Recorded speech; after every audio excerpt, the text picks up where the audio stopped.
นมัตถุรัตนตยัสสะขอความนอบน้อมของข้าพระเจ้าจงมีแด่พระรัตนตรัยอภิวันทนาน้อมพระจอมไตรอันล้ำค่าพระพุทธาผู้โลกตั้งเป็นองค์แก้วหน่วยปฐมอภิวาทกราบก้มประทับทรงพระผ่องใสเลิศวิไลงามงดดังสุรีแยงพื้นผู้เป็นพื้นน้าบุญล้นพระสังโฆองค์เอกวันธนานพใบขมาคมกราบกันขอถวายความเคารพวาอาจารย์พระสงฆ์สามเณรทุกองค์ทุกองค์ โอกาสเก่าสิ่งล้านพันละหน่อยขอความสุขความเจริญจงบังเกิดมีแก่ญาติธรรมเมื่อสุขสุขคนมุนินทวัฒนัมโพชาคัพพาสัมภวะสุนทรีสารนังปานินังวานีไมหังปีนะยะตังมะนัง ขอพระสัทธรรมอัมภัยในห้องแห่งบงกฎคือพระโอษฐ์ของพระจอมมุนีผู้เป็นที่เพิงของสัตว์ทั้งหลายจงกระทำใจของข้าพระเจ้าให้เอิบอิ่มคุโนเสทังกตังยาตินาอุจเจสยาเนวะเสปัสสาทะสกิเลวาโสกะโกกิงคารุโรสิยา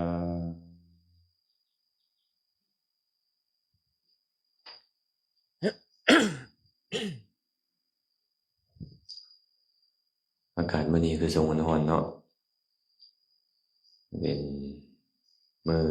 แรกของเดือนใหม่วันที่1เดื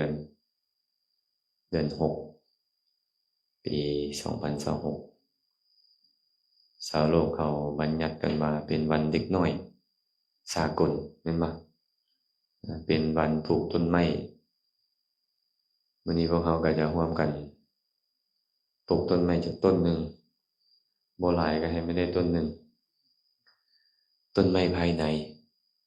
บ่ปลูกต้นไม้ภายนอกต้นไม้ภายนอกกับปลูกแบบภายนอกเนาะเขาจะปลูกต้นโพในใจ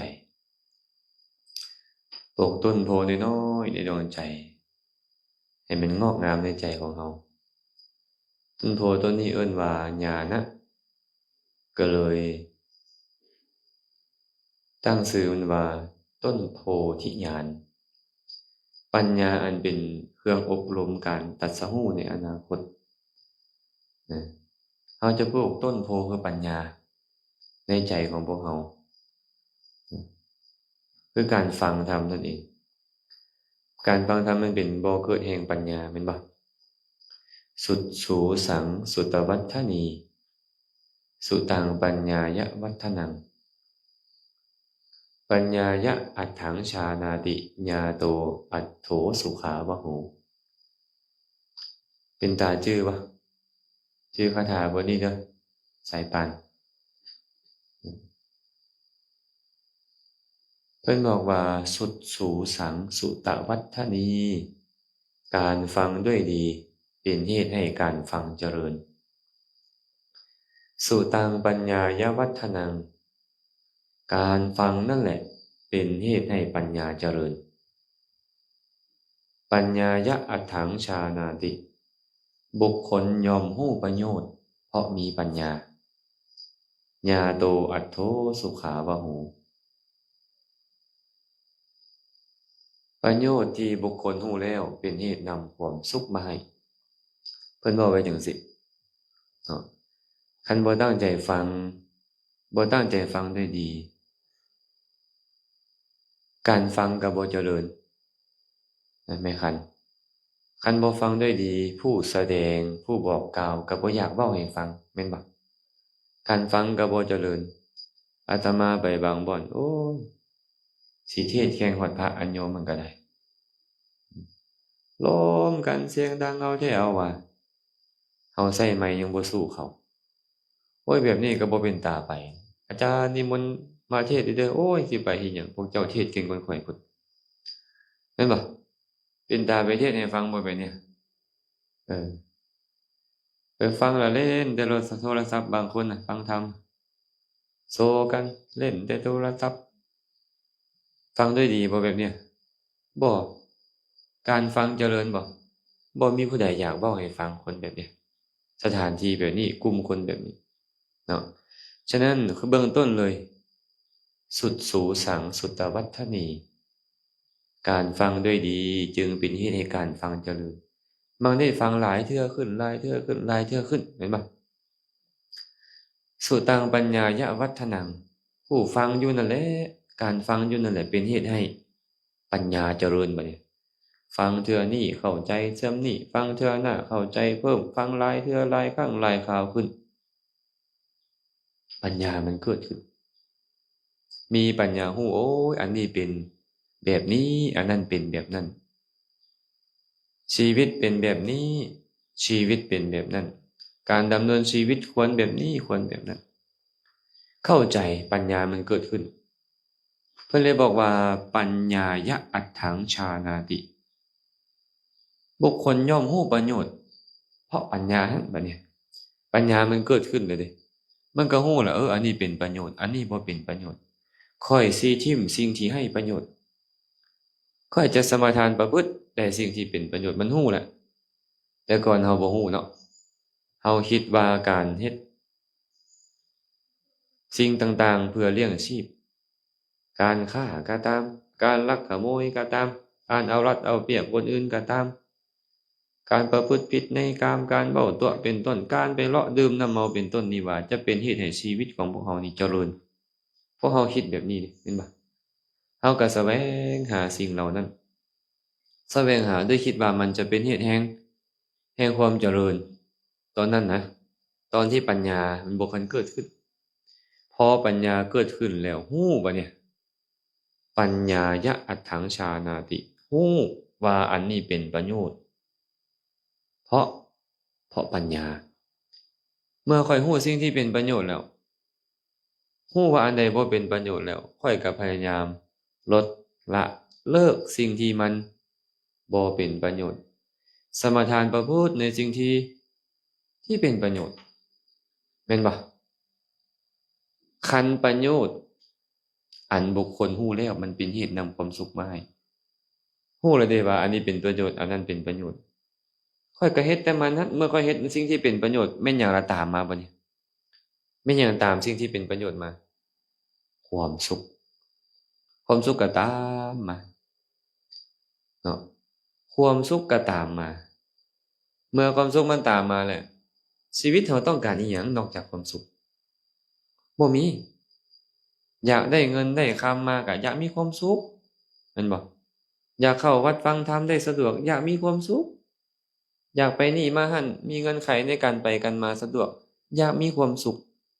อยากให้ผู้นั้นยกย่อสรรเสริญอยากมีความสุขอยากมียศถาบรรดาศักดิ์อยากมีความสุขทุกอย่างคือเจ้าอยากมีความสุขนี่เองแต่หลายๆคนอยากมีความสุขบ่ฮู้เหตุแห่งความสุขเดี๋ยวนี้ย้อนหยังย้อนปัญญามันบ่เกิดขึ้นเป็นหยังปัญญามันบ่เกิดขึ้นบ่มีการฟังเป็นหยังจึงบ่มีการฟังบ่ฟังด้วยดีแม่นบ่คันฟังด้วยดีการฟังเจริญการฟังเจริญปัญญาเจริญปัญญาเจริญฮู้อันใดมีประโยชน์บ่มีประโยชน์เมื่อฮู้อันใดมีประโยชน์บ่มีประโยชน์แล้วเฮ็ดสิ่งที่เป็นประโยชน์ความสุขมันก็ตามมาปัจจุบันทันด่วนนั้นก็มีความสุขแล้วแม่นหรือบ่แม่นแม่นและเฮ็ดบุคคลนั้นผู้มีปัญญารอบรู้ในสิ่งที่เป็นประโยชน์และบ่เป็นประโยชน์เว้นทิ่มสิ่งที่บ่เป็นประโยชน์นั้นเสียสมาทานประพฤติในสิ่งที่เป็นประโยชน์นั้นเฮ็ดให้บุคคลนั้นเป็นผู้ประเสริฐบัดนี้เป็นผู้ประเสริฐก็เลยขึ้นคาถาเมื่อกี้นี้มาคุโนเศรษฐังคตังยาติณอุจเจสยเนวสีปาสาทะสกิเลวาโสกาโก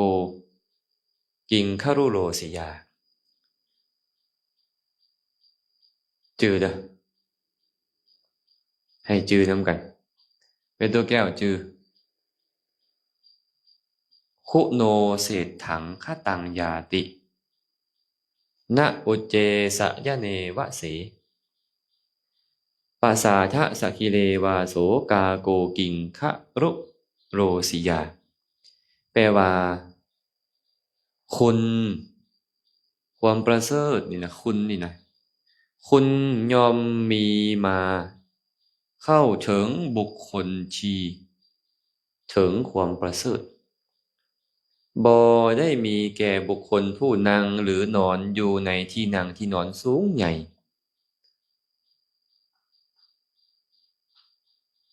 กาที่มันขึ้นไปจับอยู่ถึงยอดปราสาท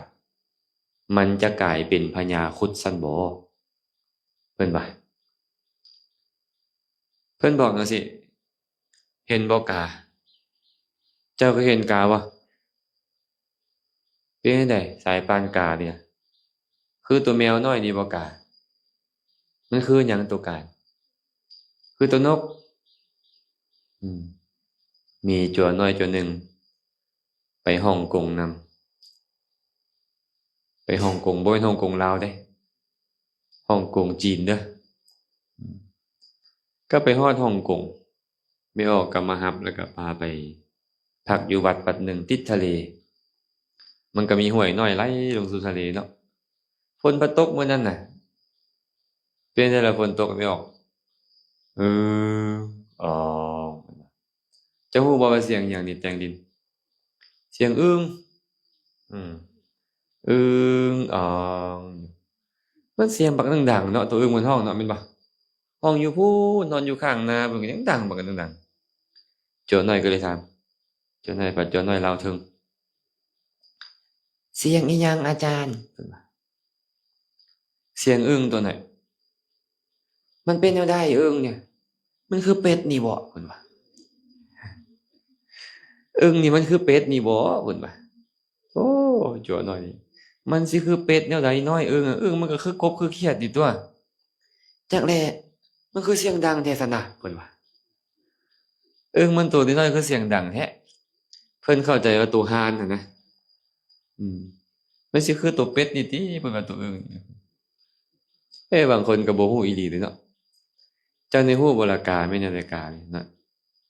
เป็นตัวคือหยังตัวกานี่คือตัวนกเนาะตัวกานี่คือตัวนกตัวดำๆนั่นแหละเพิ่นก็เลยบอกว่าตัวกานี่นะคันมันขึ้นไปจับอยู่ยอดปราสาทมันจะกลายเป็นพญาครุฑเลยบ่มันบ่สามารถกลายเป็นพญาครุฑได้ดอกคือการเพิ่นว่าคนซั่วที่นั่งที่นอนอยู่ที่นอนสูงๆอยู่ปราสาทสูงๆมันบ่กลายเป็นคนดีได้คุณธรรมมันบ่ได้เกิดขึ้นแก่บุคคลผู้นอนอยู่บอนสูงผู้นั่งอยู่บอนสูงเดะถึงเจ้าจะเป็นท้าวพญามหากษัตริย์เจ้าจะเป็นเศรษฐีผู้ใหญ่โตนอนอยู่เทิงปราสาทสูงๆพู้นแหละเตียงนอนเฮ็ดด้วยทองคำพู้นแหละมันบ่ได้กลายเป็นคนดีญ้อนอยู่บ่อนแบบนั้นเด้อเพิ่นว่าคุณธรรมมันบ่ได้เกิดขึ้นกับคนผู้นอนอยู่ที่นั่งที่นอนสูงๆรวยปานใดมั่งคั่งปานใดมียศถาบรรดาศักดิ์สูงส่งปานใดก็ตามบ่ได้เอิ้นว่าคนมีคุณธรรมเด้อคุณโนแปลว่าคุณธรรมเศรษฐังคตังญาติย่อมเป็นไปสำหรับคนผู้ประเสริฐเพิ่นว่าผู้ถึงความประเสริฐผู้ถึงความประเสริฐนี่คือผู้แบบใดหนิงผู้เฮ็ดคุณอันประเสริฐผู้รู้ประโยชน์และเฮ็ดประโยชน์แม่นบ่ผู้ที่รู้ว่าอันนี้เป็นประโยชน์แล้วเฮ็ดมันได้ความสุขจากมันนี่เอิ้นว่าผู้ประเสริฐและถามว่าเฮ็ดจั่งใดจังรู้จักมันนี่น่ะมีการฟังนะฟังธรรมมาแล้วรู้เฮ็ดจั่งใดจั่งได้ฟังธรรมฟังด้วยดีแม่นบ่เมื่อมีการฟังด้วยดีการฟังก็เจริญขึ้นเมื่อการฟังเจริญขึ้นเป็นหยังตามมาปัญญาเจริญเมื่อปัญญาเจริญยอมรู้ผิดชอบชั่วดีรู้สิ่งที่เป็นประโยชน์บ่เป็นประโยชน์เมื่อรู้ผิดชอบชั่วดีรู้สิ่งที่เป็นประโยชน์บ่เป็นประโยชน์จังค่อยถือเอาสิ่งที่ ดีได้ละสิ่งที่ชั่วได้ประโยชน์ก็เกิดขึ้นเมื่อที่เอาประโยชน์ได้ความสุขก็ตามมาคนแบบนี้แหละเอิ้นว่าคนประเสริฐบ่ได้แม่นคนรวยคนรวยบ่แม่นคนประเสริฐไดคนมียศถาบรรดาศักดิ์สูงๆเจ้าฟ้ามหากษัตริย์ก็บ่ได้เอิ้นว่าคนประเสริฐ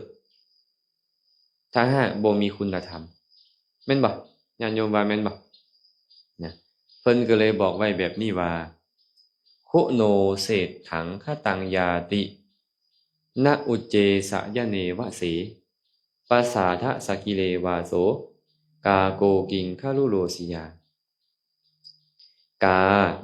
มันบ่ได้กลายเป็นพญาครุฑผู้สูงส่งเพราะการขึ้นไปจับอยู่เทิงยอดปราสาท